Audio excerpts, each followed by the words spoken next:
ఏపీలో సార్వత్రిక ఎన్నికలు దగ్గర పడుతుండటంతో రాజకీయ సమీకరణాలు ఊపందుకున్నాయి. విజయవాడ ఎంపీ కేశినేని టీడీపీకి గుడ్ బై చెప్పి వైసీపీలో చేరారు. దీంతో టీడీపీకి గట్టి ఎదురుదెబ్బ తగిలింది. నాని పార్టీని వీడినప్పుడు చంద్రబాబు, లోకేష్ పై తీవ్ర విమర్శలు చేశారు. కేశినేని నాని పార్టీ వీడినా ఒరిగేదేమీ లేదంటున్న టీడీపీ రాష్ట్ర sarpanch organisation committee secretary Pinniti భానుతో మా ప్రతినిధి వెంకటరమణ ఫేస్ టు ఫేస్. 2024 సార్వత్రిక ఎన్నికలు దగ్గర పడుతున్న నేపథ్యంలో టీడీపీకి అయితే ఎదురు దెబ్బ తగిలిందని చెప్పొచ్చు. ఎందుకంటే విజయవాడ ఎంపీ కేశినేని నాని టీడీపీకి గుడ్ బై చెప్తూ వైసీపీ పార్టీలోకి వెళ్తున్న పరిస్థితులు అయితే మనకి కనిపిస్తున్నాయి. అయితే శ్రీకాకుళం జిల్లాలో ప్రస్తుతానికైతే మనం రణస్థలం మండలం వద్ద రణస్థలం మండలం సర్పంచ్ అధికార ప్రతినిధి మనతో పాటు ఉన్నారు. ఆయన అడిగి మరి కొంత సమాచారం అయితే తెలుసుకునే ప్రయత్నం చేద్దాం. సార్ చెప్పండి, ఈ యొక్క టీడీపీని ఎంపీ కేశినేని నాని వీడడంతో పార్టీకి ఏ విధమైన దెబ్బ ఉండవచ్చు, లేదంటే పార్టీకి ఏమైనా ఇబ్బందులు ఏమైనా కలగవచ్చు అంటారు? ఈరోజు యావన్ ఆంధ్రప్రదేశ్ మొత్తం కూడా ఒక మార్పు కోరుకుంటున్నారు. ఆ మార్పే రేపు రాబోయే ప్రభుత్వం, తెలుగుదేశం ప్రభుత్వం రావాలని చంద్రబాబు గారి నాయకత్వంలో, పవన్ కళ్యాణ్ నాయకత్వంలో తెలుగుదేశం జనసేన కలిసి రేపు ప్రభుత్వం ఖచ్చితంగా ఏర్పాటు చేస్తుంది. ఆ ఏర్పాటులో భాగంగా అసంతృప్తివాదులు అనేది కొంతమంది, అది ముందు నుంచి రోజుల నుంచే లోకేష్ గారు పాదయాత్ర చేసేటప్పుడు ఆ పాదయాత్రకు కూడా ఆయన రాకుండా, ఆయన యొక్క అసంతృప్తి భావాలతో ఉన్న పార్టీ వర్గాలతో కలుసుకోకుండా ఆయన సొంత విభేదాలతో అక్కడ సతమతం అవుతూ ఆ సొంత విభేదాల నుంచే చంద్రబాబు గారి మీద, లోకేష్ బాబు గారి మీద లేనిపోని అబండాలు, లేనిపోని మాటలు. ఎందుకంటే మనం ఉన్నదాన్ని తన్నుకునేటట్టుగా రాబోయే రోజుల్లో మనం ఏ పరిస్థితిలో ఉంటామనేది ఆయన అసంతృప్తి, ఆయన అహంకారానికి ఇది నిదర్శనంగా ఆయన పార్టీ నుంచి విడిచారు తప్ప రేపు పార్టీ మీద ఉన్న అసంతృప్తి అయితే కాదు. ఎందుకంటే అది లోకల్గా ఆయన ఉండే ఇబ్బందుల వల్ల, లేకపోతే పక్కనున్న వాళ్ళందరితో కలుపుకొని వెళ్ళాలి తప్ప కానీ ఆయన ఉన్న అనగాని వర్గాలతో, ఆయన మిత్రభేదాలతో, సొంత ఇంట్లో కూడా కొన్ని విభేదాలతో ఆయన బయటకు వచ్చారు తప్ప కానీ పార్టీ మీద ఉన్న అహంకారము, పార్టీ మీద ఉన్న అసంతృప్తి అయితే ఇది కాదు. ఆ అసంతృప్తే ఈరోజు చంద్రబాబు గారి మీద, లోకేష్ బాబు గారి మీద లేనిపోని అబండాలు అనేది వేయడం అనేది ఆయన జరుగుతుంది. అది కరెక్ట్ కాదు. ఎందుకంటే ఈరోజు తెలంగాణలో రేవంత్ రెడ్డి పార్టీ నుంచి వీడిపోయారు, సీతక్క పార్టీ నుంచి వీడిపోయినా సరే ఈరోజు అంత నిబద్ధతతో ఉన్నారు కాబట్టి, వెళ్ళారు కాబట్టి ఈరోజు వాళ్ళు సీఎం స్థాయికి, ఒక మినిస్టర్ స్థాయికి వాళ్ళు చేరారు. అది ఒక నిదర్శనంగా మీ అందరికీ తెలియజేయవచ్చు.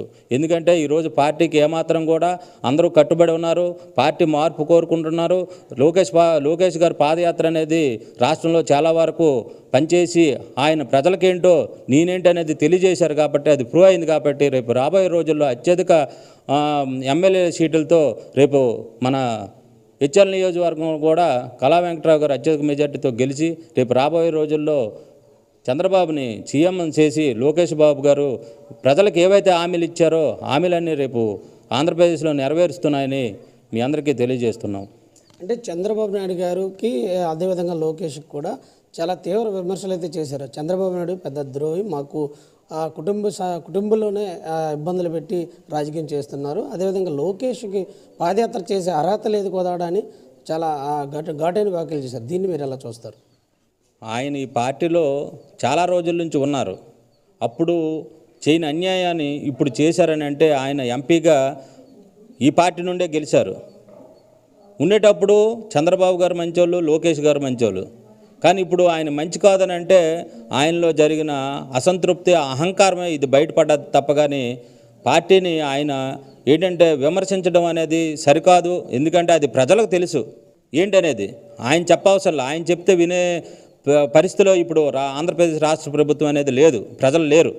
ఎందుకంటే ఆయన అహంకార ధోరణికి ఇది నిదర్శనం తప్ప రేపు ప్రజల్లోకి ప్రభుత్వం అనేది ఏ విధంగా ఏర్పాటు చేస్తుంది.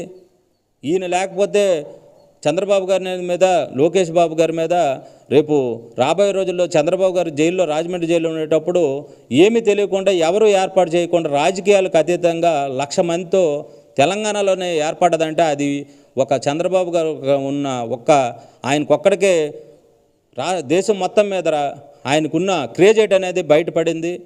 అదే లోకేష్ బాబు గారు పాదయాత్ర చేసినప్పుడు ఆ జనసందోహం జన సముద్రంలో ఆయన నడిచి ఆయన ఒక్కొక్కరు బాధ అనేది కలిసి తీసుకునే దీంట్లోనూ కూడా ఆయన యొక్క నిదర్శనం ఆయన వ్యక్తిత్వం అనేది బయటపడింది.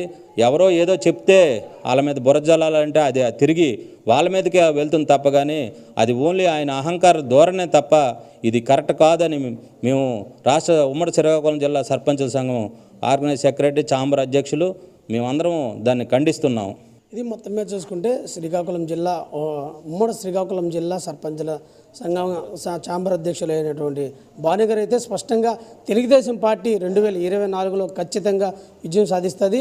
ఇలాంటి వాళ్ళు చాలామంది అసమ్మత సగ ఉన్న వాళ్ళు గతంలో ఎప్పటి నుంచో ఉన్నారు. వాళ్ళు వెళ్ళిపోతే పార్టీకి ఎటువంటి నష్టం లేదు, వాళ్ళు ఉండడం వల్ల పార్టీకి చాలా నష్టమని కూడా చెప్తున్నారు. అదేవిధంగా విజయవాడకి సంబంధించిన ఎంపీ కేశినేని నాని ఈరోజు ఆ వైసీపీ గూటికి అయితే చేరుతున్నారు. ఆ చేరడం వల్ల మాకు ఎటువంటి పార్టీకి అయితే ఒరిగేది ఏమీ లేదు కూడా, ఇలాంటి తాటాకు చెప్పులకు బెదిరిపోయేది కాదు టీడీపీ పార్టీ అని కూడా చెప్తున్నారు. ఇది ఇక్కడ తాజా పరిస్థితి. వీడి జిల్లా రాజశేఖర్.